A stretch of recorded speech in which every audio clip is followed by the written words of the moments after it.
of God. So, sino dito ang may alam ng salita ng Diyos? Dahil magbigay lang ng isa. Magbibigay ako ng isa. Sabi ng Lord, bawal magnakaw. Ikaw, Jane Rose. Bawal magmura. Christoph. Bawal pumatay. Okay, may iba pa ba guys? Tama. Lahat ng sinabi. Lahat ng sinabi nyo is tama. So, malakpakan natin ang bawal. So guys, sino nakakakala kay David? Sino si David? Lian. Siya yung ano? Siya po yung ano? Yung pumanok kay... Kate, pumatay po. Ano? Yung pumatay po dun sa matangkad na... Si Goliath. Goliath. Si Gibson. Sino? Paano mo nakilala si David? Okay, so pamilyar naman yung iba sa atin sa kwento ni David. Siya yung bata na pumatay kay Goliath. So that time, kinaapi kasi yung bayan ni David. Kaya ang ginawa niya, pinagtanggol niya yung bayang Israel. So nilabanan niya yung pinakamalaki, lapas na dito sa bubong. Ganun siya kalaki, which is si Goliath yun. Pinatumba niya yun gamit yung slingshot na goma-goma, di ba? So, may tatlong bagay tayong matututunan sa kwento ni David. Diba? Una, yung letter C. Ano yung letter C na yun? Courageous. Or courage. Sabihin nga natin lahat, courage. Courage. Ang courage is katapangan or lakas ng loob. Sino ba dito may lakas ng loob? Makikita natin, di ba, kay David, may lakas siya ng loob na kahit na bata pa lang siya, is kaya niya nang labanan si Goliath. May lakas na siya ng loob na lumaban kay Goliath. So tayo din, na kahit bata pa lang dapat may lakas na tayo ng loob. Si David kasi that time, nakikita niya na nakakaawa siya sa mga Israel, kaya pinagtanggol niya yung Israel. So tayo ba, papatinan ba tayo porket bata tayo? Kahit may nakabi sa atin, lalaban tayo. Amen ba? Sino sa mga oras na to ang magiging matapang at malakas na ang loob? Sumigaw ng amen. Ano first point natin? Courage. Sabay-sabay. Ang pangalawa is application. Sabay nga natin sa application. So, that time, yung kaya nagkaroon ng application si David kasi that time is taga-alaga ng mga tupa. So, siya yung nangangalaga ng mga tupa that time.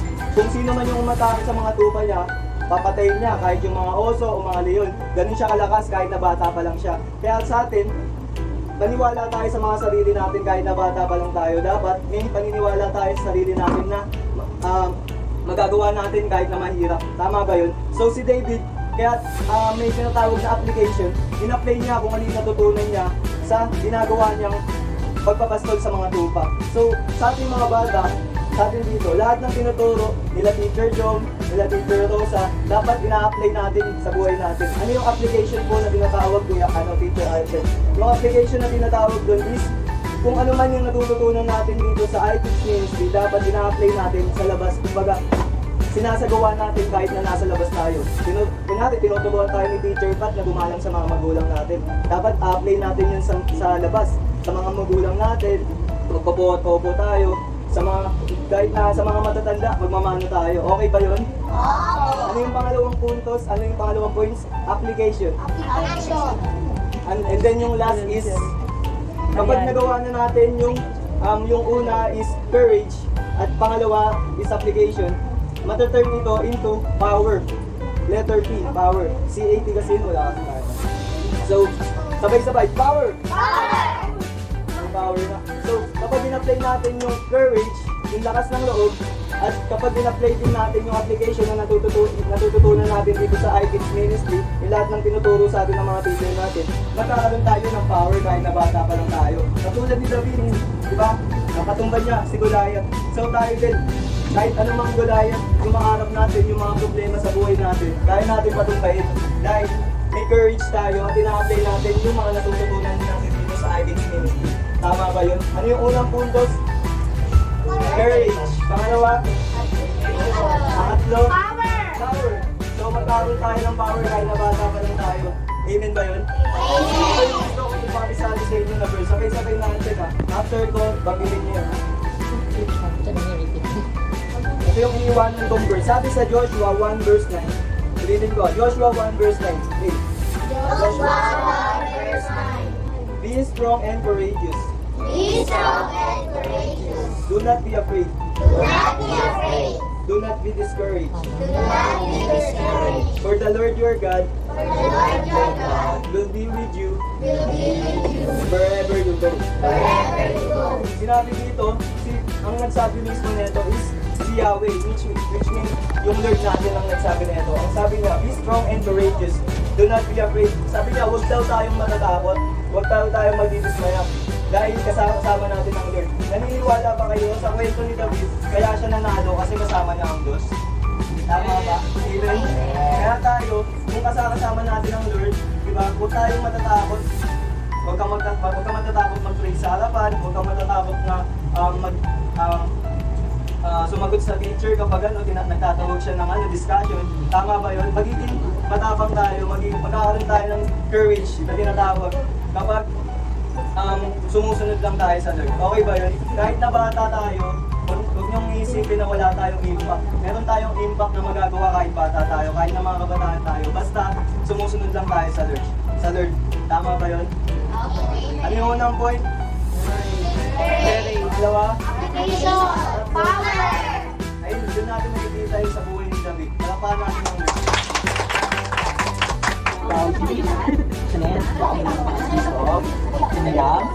Jody, Tata, Jamaica. Wait, ano ka natin? Ito yung mga liit.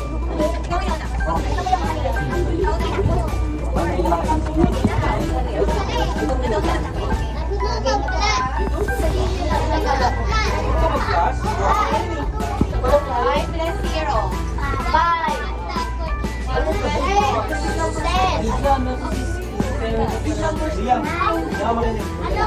Instead. Okay, lagi. Let's work. Dito tayo sa first page. 4 plus 7. 4 plus 7. Kapila. 11. May mga word na number. Gaya ang number. 9 plus 4. Next one is, this one is, nothing means zero. So, ang sabi sa instruction, connect the word to pictures together with candy. So, okay. So, hindi mo naman ito drawing. Gagawin lang natin. Kukulit na naman natin by like this. Kukulit na natin siya by drawing. Drawing na lang tayo ng line. So, yung tuna, yun yung tuna candy. Okay na po tayo. Panginoon, maraming salamat po sa araw na ito. Binigyan niyo po may pagkakataon na pumutuwa ng mga batang ito. Panginoon, alam ko po hindi ko ito ang magiging. Bigyan niyo po kami ng mga oras at chance na pagkaalam niyo kami. Gamit ulit namin ang mga batang ito. Panginoon, maraming salamat po sa inyong mga salita po. Sa natutunan namin po. Na may ma-apply namin po sa pang-araw-araw namin po. Panginoon, ingatan niyo po kami lahat para ng dami pag-uwi. In Jesus' name we pray. Amen!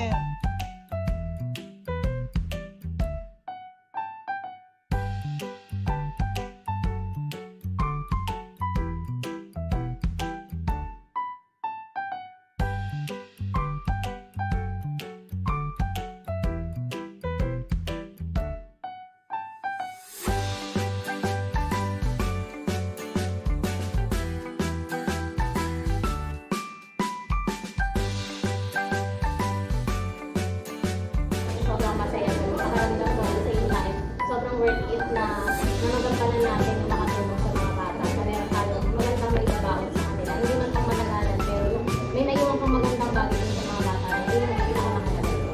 Sige, simulan natin.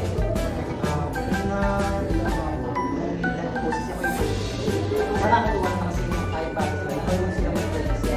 Although sa presentation na yung mga kaya nakikita sila sa mga naririnig ko na kahit na tayo ng ayaw pala natin gawin natin yun. Hindi mo sa makakasama na sa realize ko naman isa pa lang po na sinabi naman natin parang kumalitas pagkabagal pinandak natin yung program yun. Kaya pinakita ko yung mga sila ng bata. Para sa akin, kung babalikan yung mga visit natin, parang ano talaga sa mga bata. Yung mga bata, may iba kasi hindi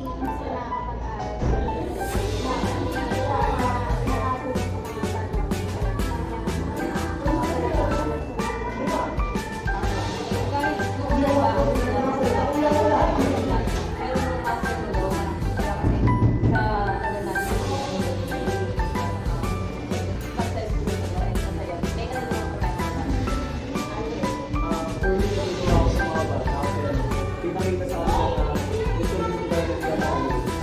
Ayun na rin nga kami ginagawa natin sila na sa Word of God or kung paano mag-base or sa mga about sa school. Kumbaga yung bata huwag na huwag talaga sa pagkatuto. Kaya napaka-importante yung ginagawa natin. At nagpapasalamat ako naging part ako ng gawain yun. Para sa akin masaya kasi kahit pa paano nakakatulong tayo kahit sa konting bagay na nakakapagpapasaya tayo ng bata. bata po ako. Siguro mga grade school lang po ako. May sinasamahan po kami. May natinan po ako ng parang Bible study po. Mga grade schooler din po. Halos lahat po yung ginawa namin para mag-sumat po sa akin. Bumalik po ako sa time na sobrang active po ako.